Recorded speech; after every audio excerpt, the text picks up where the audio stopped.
Hey everyone, my name is Tegan and welcome back to TandeWrites, where I admit we have finally done it. I have had my worst reading month yet, so let's wrap that up.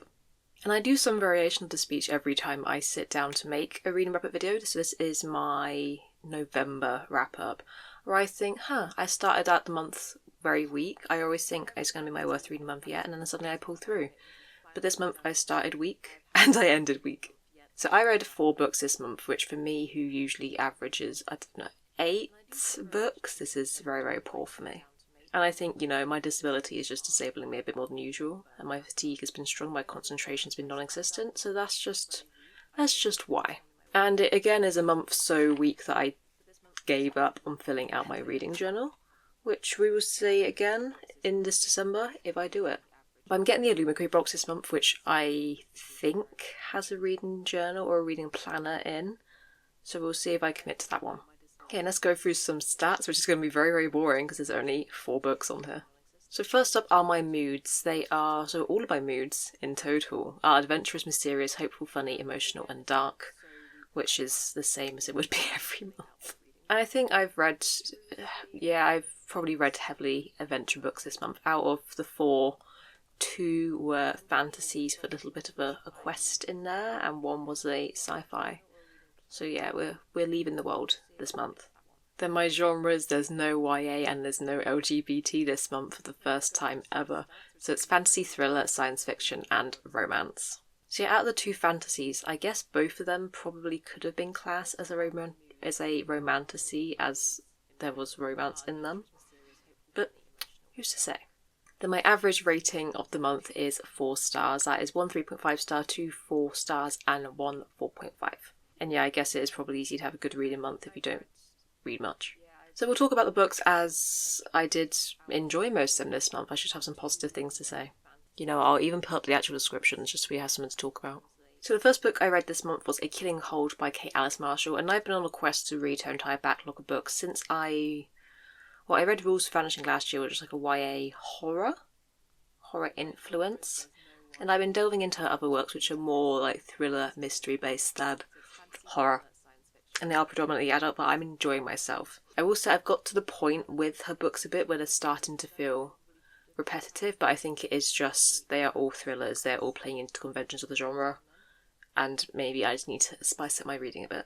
But Killing Cold is about a woman who is invited by her wealthy fiance's family to their little retreat on a secluded series of cabins in the woods on a mountain, and she realises they are hiding a terrible secret. She realises that she's been there before, and she spends the time slowly trying to unravel why she's been there before. So yeah, Theodora, who goes by Theo in this book, meets Connor, who is this wealthy, charming family member, and she falls in love with him immediately. They get engaged after 6 months, and they go to his family's home for Christmas on this secluded place in the woods. And she's been getting some weird texts trying to make her stay away from him. And pretty much none of the family knows who she is in terms of her history of the place. They are more trying to wear her off because they think she's with him for the money. Because why else would she get engaged after 6 months, even though she kind of didn't really know about his money? And then Theo spends her time kind of like snooping around because there's an abandoned cabin on this mountain. And that's where she starts to find little hints where she unravels her past. She has flashbacks, she has memories, and she thinks, things are starting to make sense for me. And that's not a good thing. But yeah, this is a book I gave 3.5 stars. I really enjoyed, again, the mystery of it. I love Kate Alice Marshall's writing style. I do enjoy most of her characters, and I do feel in suspense most of the time reading it. I just think her books are starting to blend a bit together to me. But I would say my favourite Kate Alice Marshall books are What Lies in the Woods, and is there a book called Our Last Echoes where they're on like an island?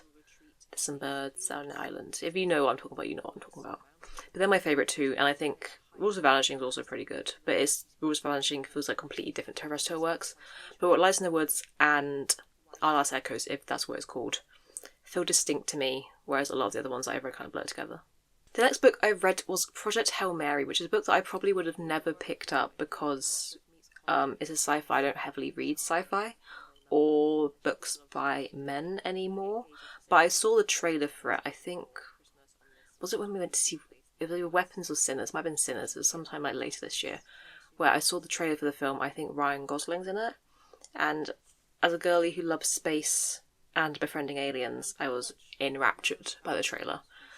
And then recently I thought, this book has no one waiting for it at the library. I'll give it a read, and I fell in love with it. Did I know what was going on half the time? No. But I love Ryland and his little alien friend, which is not much of a spoiler. The alien's there most of the book. I'm very interested to see how this gets adapted to film, because the alien is not like a cute little alien, but he does have jumpers and he puts on his celebration outfit when things go good. So in Project Hail Mary, Ryland Grace wakes up in a spaceship and he realises that he is the sole survivor of a very, very long journey. I think it's like 13 years is mentioned a lot. That might have been how long the world has left. But a multi-year comatose journey to a distant star. He's at this star because at Earth and the surrounding planets there is this kind of amoeba, some bacteria that is it's devouring the light of the sun, and the sun is dimming and therefore the world only has so long left to live. He, despite being a high school or middle school science teacher, gets brought onto this mission because the person in charge thinks that, hey, you wrote a very convincing, strong, passionate essay about believing that aliens or non-human specimen shouldn't need to be water-based specimen. Which, this is very early in the book, I was enraptured straight away, because sometimes you have your own theories about aliens, and I'm very passionate about when people are like, this planet can't sustain life, so therefore something else can't live there. I'm very passionate that the aliens may not need the same requirements for life as we do. There could be something there. It's just not human life. But yeah, he wrote this very passionate essay about not everything needing water to survive. A woman puts him on the mission to start with to do some preliminary tests on the bacteria stuff, because she thinks, you're not like a world-leading scientist, therefore we can sacrifice and risk you just in case it's like radioactive and kills people immediately. He makes some very passionate discoveries. Through a series of unfortunate events, he ends up on the spaceship. And the story's kind of told between a dual timeline of from when he wakes up on the spaceship to the end of the story, alongside the past timeline where it's him, when the news first breaks about this thing dimming the sunlight, to when he gets put on the ship. And that was very fun to unravel. But yeah, when he wakes up next to the sun, he looks on his little sensors and he thinks, there's a giant spaceship next to me mimicking my ship's movements. And he starts signalling with the captain of the ship, who is Rocky the alien. I think he's Iridian. He's got a race, I can't remember what it is. But I'm absolutely enraptured by this. I love that both the alien and Ryland's first instinct was like, let's befriend the person next to me, because we're both alone and all our crews are dead, so we need each other. And then the ending got me. Not what I expected it was going to be. Somehow better. I thought it was going to be like very sad, very tragic, very bittersweet. I'm not going to say what I thought was going to happen, because that could be a spoiler. But that didn't happen, and what did happen was somehow better and worse and hurt my feelings a lot more. This book I gave 4 stars. I'm so excited for the film to come out. I will be seated. I will probably be in a View Cinema, half reclined, not knowing what's going on with the science, but enraptured by human-alien friendships. The next book I read this month was The Everlasting by Alex E. Harrow. This was my one... No, it wasn't my one physical book. It's one physical book that I owned that I read this month, because this came out recently, and I've been waiting for this book for a while. I say for a while, not as long as most people. Earlier in the year, I read the short story The 6 Deaths of the Saint by Alex E. Harrow, which was 30 pages long. It was about a knight and time loops and fighting for what you believing and starting the story over and over again to try and change the ending. And people fell in love with that book, or that short story. I don't remember when it came out, but I read it earlier in the year. And ever since... But from the time I read it, I knew there was going to be like the novel version coming out, and I've been excited for that. So this came out, I had to read it immediately, and yeah, it hurt my feelings. And I have a full review of this. I think it's the last video on this channel where I can talk about it in more detail. The one very niche reason why this book hurt my feelings so much is because I'm currently going through a resurgence of my Hadestown, the musical, the industrial retelling of the Orpheus and Eurydice myth. I go through a resurgence of that fixation. So when this book, if you don't know, there's a song called Wait For Me, where the lyrics is just wait for me, I'm coming. In this book, somewhere, one of the characters says wait for me, and I thought, nice reference, connecting the dots that don't actually exist. I thought, fun. That's for me. And then a few pages later it said wait for me, I'm coming. And I'm like, has Alex E. Harrow, is Alex E. Harrier, Hadestown fan. And because this book is about the cyclical nature of stories, and again, telling the same story over and over again, and hoping Orpheus doesn't turn around this time, I thought, this appeals to me specifically. So this one I gave 4.5 stars. I loved it for a lot of reasons. It's in a different video and a different blog, so my Goodreads is everywhere. But the one reason that that's gonna make it stick with me is telling the story over and over again. Okay, and the fourth book I read this month was The Night and the Moth by Rachel Gillig, which is the second night book. I was going to do like Lady Night November and read all the night books because the Owl Crate? Illuma Crate.